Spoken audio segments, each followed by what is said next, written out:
o'clock in Banjul. This is QTV News coming to you live from our studios on Kairaba Avenue. And I am Julden Jai. Thanks for joining us. Here are the main news headlines. The Gambia government has deposited the country's instrument of accession to the revised Kyoto Convention with the World Customs Organization. The Solo Sandeng Foundation and the partners opened an exhibition on Tuesday to highlight the impact of torture on victims of resistance against the Jammeh-led administration. After many years of struggle, the community of Kiang Masembe village in the Lower River region has secured a community borehole from a native of the village. And in business news, Starfish International held the grand opening on Friday of the Starfish International Restaurant, Saloon and Spa to provide financial independence for graduates of their skills center. And in sports news, the Gambia won a bronze medal in the women's 100-meter level C at the Special Olympics World Games Berlin 2023 on Saturday. Those were the headlines and the news in detail in a moment.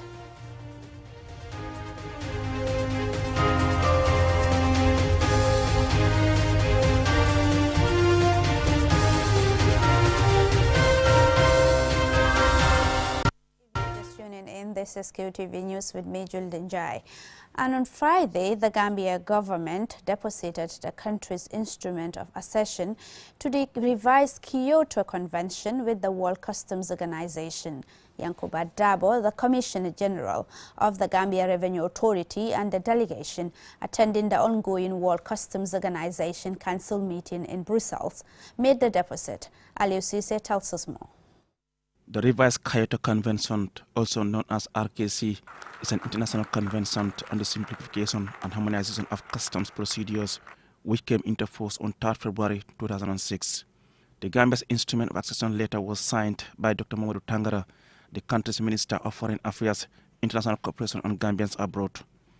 The Gambia Revenue Authority was instrumental in the accession process, being the agency to spearhead the process on behalf of the Gambia government. The Gambia's delegation is headed by Yankuba Dabo, the Commissioner General of the Gambia Revenue Authority, and includes, among others, Esa Jallo, Deputy Commissioner General and Head of Domestic Taxes, Alhaji Kembai, Commissioner of Customs, Alhaji Sehu Dentin, former Director of Finance and Accounting at GRA, now retired, and currently serves as the Chairman of the Finance Committee of the West and Central Africa World Customs Organization. According to CG Dabo, the instrument of accession embodies best practices of our national legislations, adding that its implementation will enable the Gambia to meet its international commitments concerning trade and border proceedings. He welcomed the accession as a big achievement for the country. The accession to the convention is expected to improve and enhance trade facilitation, provide international trade with predictability and efficiency that it requires, and it will lay a solid foundation for reforming and strengthening the country's customs legislations and standardizing them with WCO best practice. Also invited to join the Gambia's delegation at this important meeting is Pamusa Jobate, the Gambian ambassador extraordinary and plenipotentiary to Belgium and European Union. At this meeting, delegates from about 185 countries also elected a new Secretary General of the World Customs Organization as the current Secretary General's two-term has ended. Similarly, a new chairman of the council was also elected. Last month, the Gambia Revenue Authority hosted the 29th Conference of Director Generals of the World Customs Organization for the West and Central Africa region under the theme Nurturing the Next Generation by Promoting a Culture of Knowledge Sharing and Professional Pride in Customs. Reporting for QTV News, I am Aliou Cisse. Now, the Solo Sandeng Foundation, in partnership with the Global Initiative for Justice, Truth and Reconciliation and the International Coalition of Sites of Consent, held an exhibition on Tuesday to highlight the impact of torture on victims of resistance against the Jammeh-led administration. And Sumana Sonyasi was there, and this is his report. These portraits bear faces of men and women who gave their all to resist an authoritarian regime. In the face of oppression, they stood up and made their voices count. Some lost their lives in the process, while others survived, but are having to live with scars and life-changing mental and physical impacts of the gruesome treatment meted out to them by their fellow countrymen for simply having different opinions. Such was Solo Sandeng's fate, the man whose story inspired the formation of the foundation by his children, who today exhibit his portraits along with several other men and women who similarly endured torture. Solo bore the worst of it, resulting in his death in April 2016. His son, Mohamed Sandeng, says keeping his father's legacy and sharing stories of victims of torture is important in promoting healing, acceptance and reconciliation. We're doing this exhibition to highlight the multidimensional impacts of torture on various people from different and diverse backgrounds. But that is also part of our initiative in the transitional justice process and also in fulfilling the TRRC's recommendations on memorialization and also educating the next generation. The mayor of Banjul, Rohey Malick Lowe, says Banjul is honored to host these portraits as the museum is also located in the city, and went on to highlight the significant contribution of Sandeng and his colleagues to ending authoritarian rule in the Gambia. To have Solo Sandeng today in the museum right here in Banjul means a lot, not only to the people of Banjul, but to the Gambians. We are so proud, even though this is not the way we wanted to have Solo in our museum. But again, we are also grateful that the National Center for Arts and Culture has agreed to have this exhibition together with the Solo Sandeng Foundation. Formally receiving the portraits, Mohamed Salah of the National Center for Arts and Culture says the event is a historic moment, as anything kept at the museum or artifacts of national importance hosted within the museum premises carry historical significance. And he thanks the Solo Sandeng Foundation for ensuring that the stories of patriots such as the late Solo Sandeng and his colleagues are told and shared. We as an institution, NCAC, National Center for Arts and Culture, it is also our mandate as an institution to document and also to preserve the history of this country, which I think doing this kind of exhibition is also part of our mandate. Kafu Bayo, who was arrested along with Solo Sandeng and others on that fateful day of April 14, 2016, thanked the foundation for giving them what he described as a befitting honor, and he called on Gambians to unite and always put country first, adding that no one should be subjected to such gruesome torture for simply having different opinion. The event was also attended by the Director General of the National Center for Arts and Culture, Hassoum Ceesay, officials of the National Human Rights Commission, and prominent human rights activists. At the end of the ceremony, guests were taken on a tour of the portraits and the main museum hall to view some of the country's most important historical artifacts. Answane Sonyansi for KTV News. That's a great initiative there. Now, after many years of struggle, the community of Kiangma Sembe village in the Lower River region has secured a community borehole from the native of the village. Our regional correspondent, Bakari Balde, tells us more of that in this report. This community is rejoicing due to the philanthropic gesture from Bakari Mane, a son of the village. According to many we spoke to, they had been suffering for years with having to draw water from wells and only being able to cultivate vegetables on a small scale due to the lack of a borehole. Bakari Mane, a Kasu farmer, is the provider of the water facility who has created a space in his Kasu farm to be used as a vegetable garden for the village women. He has this to say. Today we are here to dedicate this garden to the women community of Masembe, so that they are able to know that it's a place that has been prepared for them, and at any time they can start working on it as their own. And surely they were here today for that inauguration. Adam Acham, the village development committee's chairman, said the vegetable garden will boost the socio-economic status of his people. He mentioned some of the challenges they face. Okay, here they were suffering because at the moment there is no stable vegetable garden. The garden that they have, the land does not belong to them. The land belongs to the people of January. But this land it belongs to Bakari. So Bakari also helped them so that they can come here, and the land belongs to Masembe. But Bakari also get it from the people of Masembe. He alone cannot do the work. That's why he has incorporated the women to come and work here. Amnata Sanu and Lamin MH Yamme, both agriculture extension officers, uploaded Bakari money and have this advice. Our manure is very important. Let's use our local manure.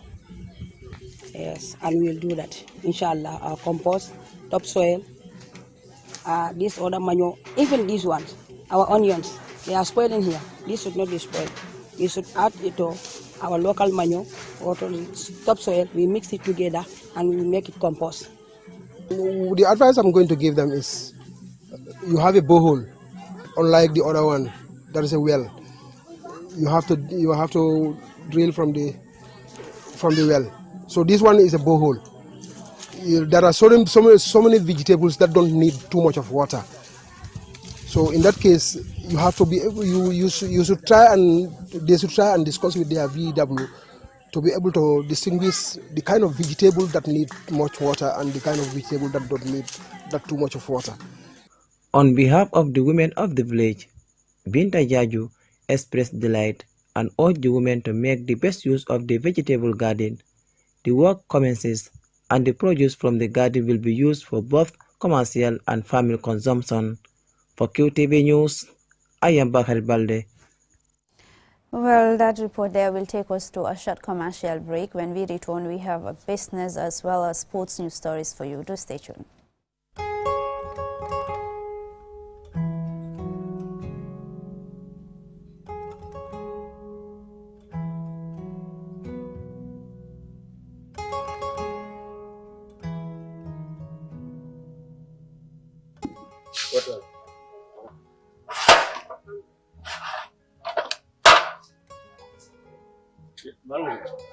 What are you calling on? Calling Kodo? Look at me, man, in the calling Kodo. So it's a fine law. Okay.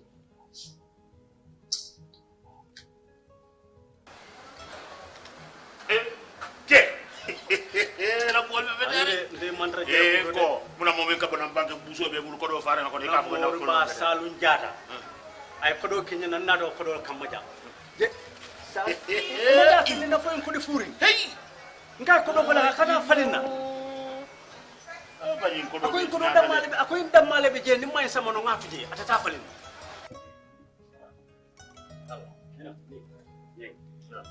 assalamu alaikum baru kota nyinyi kodo ta jant yo ni bari kodo mambe nyanta ko di kendo ren dina min ko mo be dajibe ko do fam jiba jol jibe be faram faram fayla inji yaaje mon be taal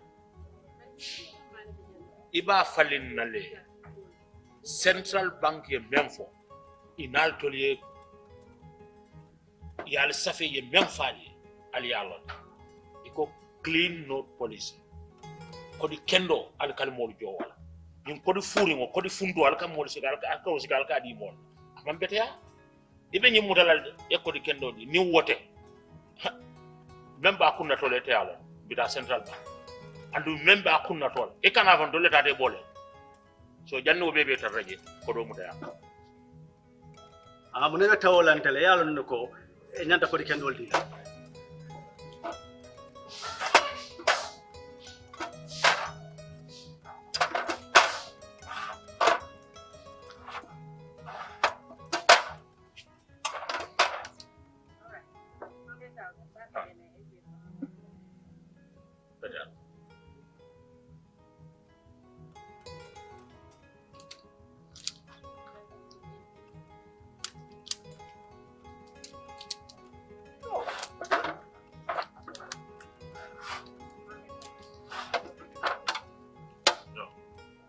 ñina musiloti men ñanta kake al kali al luwaye men fo al kali barawona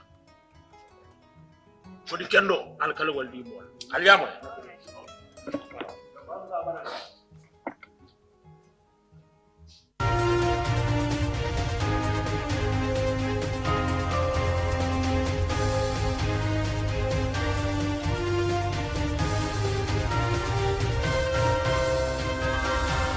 Welcome back. You are reminded that you're still watching QTV News with me, Julden Jai. And now in business news.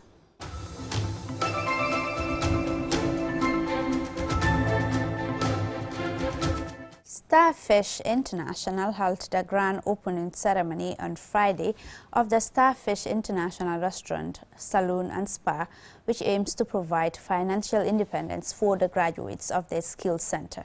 Let's have more details of that in this report. Starfish International is an after-arts advanced mentoring program which is helping several Gambian schoolgirls find their inner strength, value and voice, clarify and work towards their career aspirations while developing capabilities to serve humanity. Over the years, the non-profit organization has transformed and grown to add the Starfish International Skills and Business Center to its programs. The center offers a 3-year certification program across 4 skill sets, namely tailoring, hairstyling, makeup and catering, and serves 100 girls and young women aged 15 to 25. To enable them to earn an income, lead independent lives and contribute to the upliftment of their families and communities. Mam Yasin Sar is the co-founder of Starfish International. Africa right now has a huge youth population. And then by 2050, if we would have the young population that could develop the continent and we're not preparing them now for them, then we're not doing our job and we're not doing it well. So part of what Starfish International is trying to do is look at the future and say, what should we be doing now in order to prepare our young people so that when the world is at that stage, they are well prepared, not only materially but morally as well. Having experienced hardship, Madeleine Aissatou Mendy, founder and coordinator of the Skills and Business Center at Starfish International, is committed to helping girls and youths acquire valuable skills for employment and national development. I grown up in an extended family where fathers give opportunities to boys without girls. And I was one of those girls that did not have opportunities to have a formal education. When I grown up, I learned skills which I want to be proud of today. And those skills, I wanted also to give young girls and boys those opportunities, because it was really hard to be a girl without a formal education. For the past 15 years, Starfish International has remained steadfast in its commitment to serving, investing in, and empowering young girls and boys in the Gambia through various endeavors in the fields of education, health, and agriculture.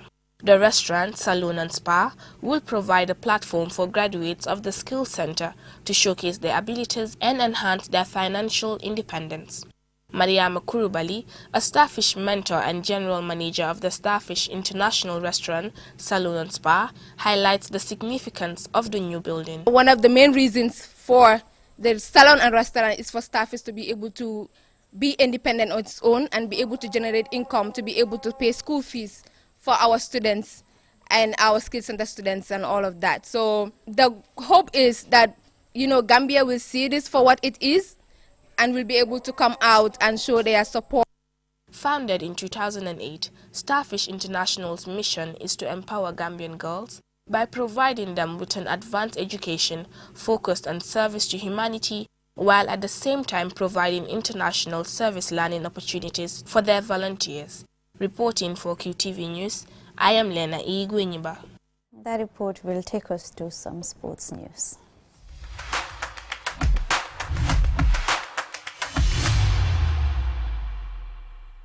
The Gambia won a bronze medal in the women's 100-meter level C at the Special Olympics World Games Berlin 2023 on Saturday.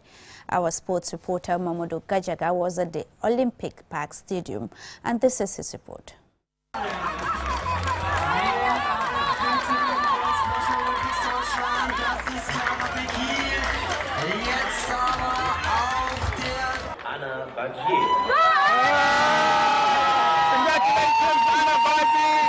From the Gambia, who wins the bronze medal in the women's 100 meters level C. It's a great day for the Gambia at the Special Olympic World Games Berlin 2023. Anna-Marie Baji won the bronze medal in the women's 100 meters level 3. And in this category, she ran very fast, almost finishing second, but she settled for a third place finish. So it's been a fantastic day as we get into day 8 of the Special Olympic World Games in Berlin 2023. So in the athletics, we can report to you that Gambia finished third, Anna-Marie Baji winning that third place, and she is already decorated with a bronze medal. I feel so happy and so proud of my team. They did very well. It was very challenging participating in a games that several countries were participating, bigger countries, but we were able to come out with a bronze medal. That is so nice. I'm so happy about my team. It's amazing to be here. What an honor to be here representing the Gambia, the smiling coast of Africa. We're so thrilled and amazed with everything that is going on. What an experience we are all going through. And we hope that next time we'll take a gold medal like we've done in the past. We're very happy with the bronze because our athletes have worked really hard with the strict conditions they had to go through and the challenges we had before we came from Gambia. It hasn't been easy, but now that we're here, we're excited and we're going to go back and celebrate Gambia's winnings. With over 100 countries participating in the Special Olympic World Games in Berlin 2023, it has been an exciting 8 days of activities, fun and socialization. And when it comes to inclusion, this is one of the best games that I've attended. It's for people living with intellectual disabilities, learning difficulties. They're stigmatized, but with these games, it's all inclusiveness. People learn awareness about those who are living with these kinds of conditions and how they should be taken care of. At the Special Olympic World Games in Berlin 2023, Mamadou Gajaga for QTV News. Congratulations there to our women athletes. Now, 150 karate, taekwondo and ninja students were in Farafenni at the invitation of their counterparts to demonstrate a variety of self-defense skills by males and females. Don Williams caught up with the action, and this is his report.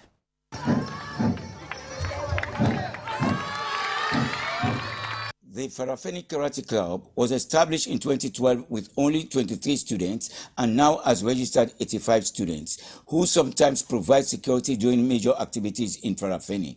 However, this is their maiden public demonstration since the club's founding. Karate is a Japanese word meaning empty hand and is an unarmed martial arts discipline, which employing kicking, striking and defensive blocking with arms and legs. Mariatu Kamara, a student of the club, explains why she decided to join karate classes even though she previously did athletics. Men and women, they are all the same. What men can do, men can do too. So why I decided to do karate, I like it. I like it. It's a sport too. The way athletes go to the stadium and run, the same thing karates are doing. So I decided to go to karate. She enjoys the support of her parents because they trust her. My parents are very happy about this. When I tell them that I'm going to training, I'm going somewhere else, but not training. By the time we were organizing program, they go there, they see that I'm training. That's why they trust me. Till now, I'm free. They give me green light. Karate is not just like fighting. It is not just like fighting, it is activity too. And it is good for the body. My fellow girls, please, I advise you, if you have free time, you can join us.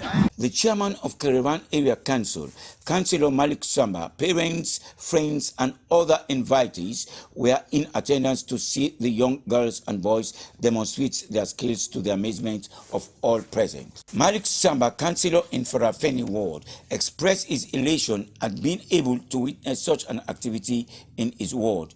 He expressed his appreciation on behalf of the chairman to the management of the karate club and others who came to participate in the activity. All I have to say here is this is an exemplary institution, and it is an institution that we expect are doing a lot in improving disciplinary measures in our society. The management of the school also thank the school or the branch of Busumbala for making it to Farafenni today to grace this great occasion.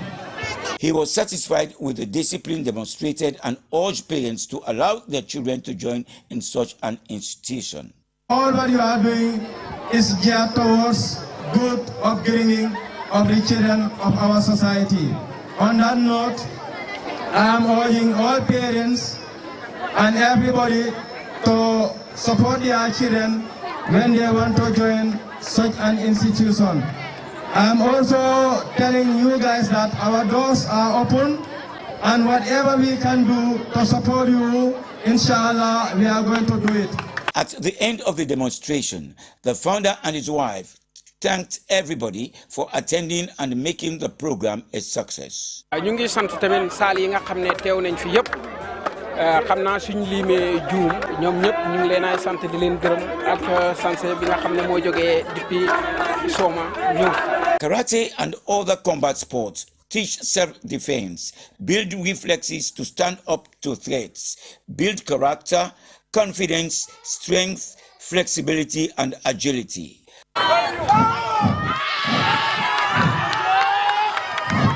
Reporting for QTV News, from Farafenni, I am Don Williams. Well, I'm afraid that's all we got time for, but before we end, here is a recap of the news main headlines. Now, the government of the Gambia has deposited the country's instrument of accession to the revised Kyoto Convention with the World Customs Organization. The Solo Sandeng Foundation and partners opened an exhibition on Tuesday to highlight the impact of torture on victims of resistance against the Jammeh-led administration. Now, after many years of struggle, the community of Kiang Masembe village in the Lower River region, has secured a community borehole from a native of the village. In business news, Starfish International held the grand opening on Friday of the Starfish International Restaurant, Saloon and Spa to provide financial independence for graduates to their skill center. In sports news, the Gambia won a bronze medal in the women's 100-meter level C at the Special Olympics World Games Berlin 2023 on Saturday. That's all we have for you in this tonight edition. Join us on Monday for another bulletin. Many thanks indeed for the pleasure of your company, and do have a lovely evening. Bye-bye.